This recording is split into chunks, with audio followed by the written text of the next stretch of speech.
Rob here from Media, and in this video we're going to be looking at how to use landing pages within your sales automation process. Stay tuned.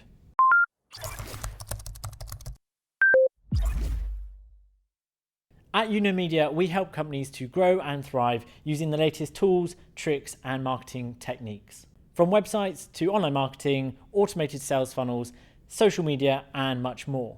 We are always releasing new content on our YouTube channel, so make sure that you click the like, subscribe and notification button to make sure that you don't miss out. Just before we get going, I want to tell you about an exclusive offer that we have at the moment. We're giving away free access to our paid Hub platform to the first 50 people that click the link in the description below.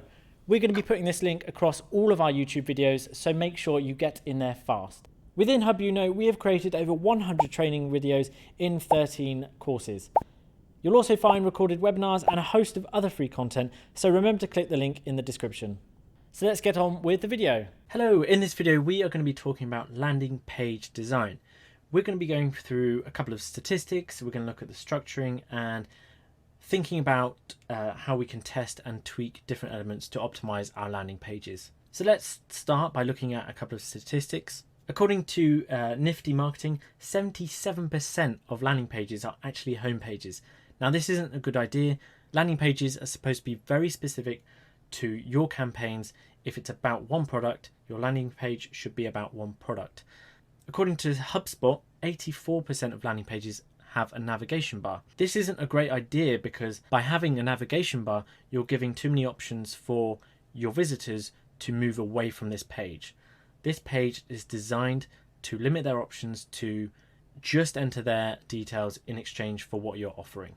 A shocking statistic that Adobe found was that only 50% of landing pages were actually optimized for mobile. This is shocking because the amount of traffic that must be coming to those landing pages that aren't optimized, the amount of conversions they're missing out on is a horrible thought. So we'll have a couple more statistics for you in a moment, but now let's look at the structuring of a landing page. Everybody's business is different, everybody's products and services are different, and therefore landing pages are going to be different for everyone. Your landing page will also most likely vary depending on the lead magnet that you've chosen as well.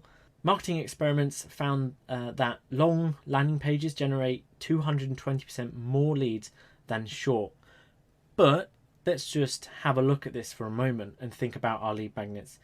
If someone is clicking from Facebook because the ad says claim a free ebook about a subject, they are quite likely to just want that ebook. Therefore, when they come to the page, a quick email capture and we should be fine. Minimal information is necessary, probably, most likely.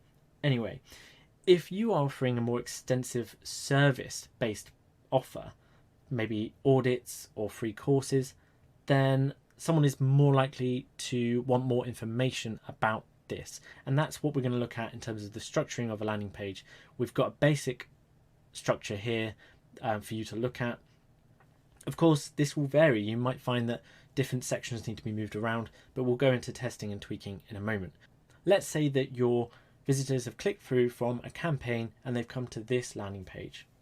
This is our header or our hero image here. You might have a background image here that's kind of relevant to the product. We've got a video here. iView have found that related videos increase conversions by 86%. Not just overall videos, they must be specific to the campaign or the lead magnet that you're offering. This entire area is incredibly important because you have 8 seconds to make an impression. If anything, you've got less. So we've got a video for those that are a bit more visual, who don't like reading. We've got a big headline that's relevant to the campaign. You should put some supporting text here that's also relevant, and think about what you can say to make them hand over their information or their email address in this case. For some lead magnets, that might be all we need. But for magnets such as free courses or audits, we might need to give a little bit more information about what we're offering. So the next section should be more info about the offer. So we should put some well-written text here that should give some more details about what we're offering. We should also think about how we can lay this information out. Would it be easier if we put it out in bullet points, for example? Would that help put the information across easier and therefore increase conversions? Again, this is all stuff that you should test for. I think in this section you should also think about some relatable imagery, whether that's a background image or an image to the side that relates to your offer. If at this point we've given enough information, some of the visitors might be happy with what they've read. So the next thing is a call to action. And this call to action is just a very quick click and claim I've got here. It's snappy. Right, I'm happy, I want this, and it's going to take me down to the form at the bottom.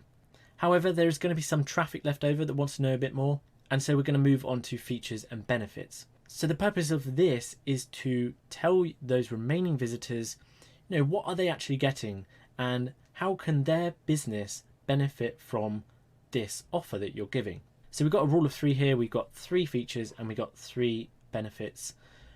Put some relatable imagery in here, or graphics, icons, something to display it nicer and make it a little bit more uniform, and just some very short supportive text underneath each one. At this point, some people may also need a little bit more reinforcement that this is right for them. They might be asking questions of, great, this all sounds good, but is it actually, is it true what we're saying? So let's go down to the next section, which is for testimonials. So here we are going to prove to our visitors that what we're offering is worth handing over their information for. So in here we could put company logos that we've worked with. We could put quotes saying, this product was great, it really worked for me. It could be friendly faces of those that are really happy with what you've done. So by now we've told our visitors what it is we offer in a bit more detail. We've said what the great features are and why or how they can benefit from this offer. And we've also reinforced all this with some testimonials. So we need to grab those final few people that are on our website and we need to convert them at this point. So let's put some compelling text in here, some last statement that will encourage them to enter their information, and remember to limit the amount of form fields that you've got. So 2, maybe 3 fields. I've got 1 here. We just want to get their email address and we just want to get them into our sales funnel. So that is a sort of basic structure for you to use and start from. This will be dependent on your magnets, remember, and it might be that actually you find that testimonials is better off being before features and benefits and so on. And that kind of nicely leads us on over to making tweaks and testing our landing pages. So 44% of companies use A/B split testing software. That's according to Invesp. That is a good number, but preferably this should be higher. Everyone should be testing their landing pages. Just because you've made a landing page doesn't mean it's going to work, and it needs to be optimized. And the only way to do that is by seeing how it's performing. So we can watch how people move through the page. We can think about where they're stopping, how far down the page they're getting to and then leaving. And we can only do this by monitoring it with software such as Google Analytics. Just quickly, let's go over what A/B testing is. It is putting one version up against the other and showing that out evenly across to your traffic.